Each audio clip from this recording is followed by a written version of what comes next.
बेरहम अंधेरे से घिरा एक वीरान गांव। ये गांव हर किसी के लिए सामान्य नहीं था। यहाँ के लोग अजीबोगरीब किस्सों में यकीन रखते थे।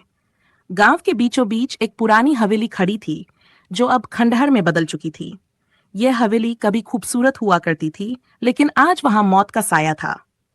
लोग कहते थे कि इस हवेली में एक चुड़ैल रहती है, जो अपनी शादी के लिए दूल्हे की तलाश में है। पर जिसने भी उस हवेली में कदम रखा, वो जिंदा नहीं लौटा। कहानी का रात का समय था। गांव में सन्नाटा पसरा हुआ था। हवा में अजीब सी सर्दी थी, मानो किसी अनजानी बला की आहट हो। गांव में एक नौजवान लड़का अर्जुन शहर से गांव आया था। अर्जुन आधुनिक सोच का था और उसने इन कहानियों पर कभी यकीन नहीं किया। वह अपने दोस्तों के साथ इस गांव में अपने दादा दादी से मिलने आया था, जिन्हें वो बचपन से नहीं मिला था। गांव पहुंचने पर उसने सुना कि पुराने खंडहर वाली हवेली में कुछ अजीब हो रहा है। अर्जुन के दोस्तों ने उसे चेतावनी दी, उस हवेली के पास मत जाना, वहां मौत का खेल चलता है। लेकिन अर्जुन को इन बातों में कोई सच्चाई नजर नहीं आई। उसके मन में जिज्ञासा थी और दोस्तों की चेतावनियां उसे और ज्यादा उस ओर खींच रही थीं। उसने ठान लिया कि वह इस हवेली की सच्चाई जानकर रहेगा। खंडहर में प्रवेश। अगले दिन रात का वक्त चुनकर अर्जुन अपने दोस्तों के साथ उस हवेली की तरफ निकल पड़ा। गांव के बाहर पहुंचते ही दोस्तों ने उसे रोकने की कोशिश की, लेकिन उसकी जिद के आगे सब हार गए। हवेली के पास पहुंचते ही एक अजीब सी ठंडक महसूस हुई, मानो हवा में ही मौत का आभास हो। हवेली के दरवाजे पर एक पुरानी टूटी हुई बेल लटकी हुई थी, जैसे कोई बहुत समय से इसका इंतजार कर रहा हो।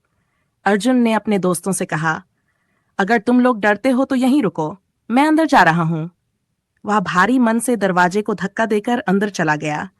उसके कदमों की आवाज हवेली के सन्नाटे में गूंज उठी। चारों तरफ सन्नाटा था, केवल उसकी सांसों की आवाज सुनाई दे रही थी। हवेली के अंदर पहुंचते ही अर्जुन को एक पुरानी टूटी हुई तस्वीर दिखी, जिसमें एक दुल्हन सजी धजी थी। उसकी आंखों में कुछ ऐसा था जो अर्जुन को अजीब लगा। उसकी नजरें अर्जुन को देख रही थीं। तभी एक खौफनाक आवाज गूंजी, तुम मेरे दूल्हे बनोगे। अर्जुन घबरा गया। उसने चारों तरफ देखा, लेकिन वहां कोई नहीं था। पर उसकी नजरें जैसे ही उस दुल्हन की तस्वीर पर गई, उसने देखा कि तस्वीर की आंखें चमक उठी थीं। अब तक अर्जुन को समझ में आ चुका था कि वह मौत के चंगुल में फंस चुका है।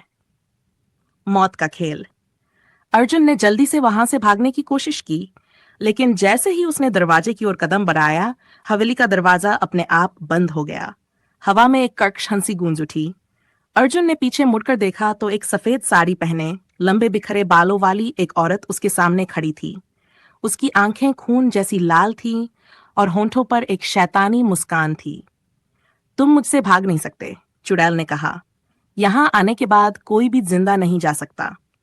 अर्जुन को अब समझ आ चुका था कि ये वही चुड़ैल है जिसके बारे में गांव वाले कहते थे। उसके शरीर ने डर से कांपना शुरू कर दिया।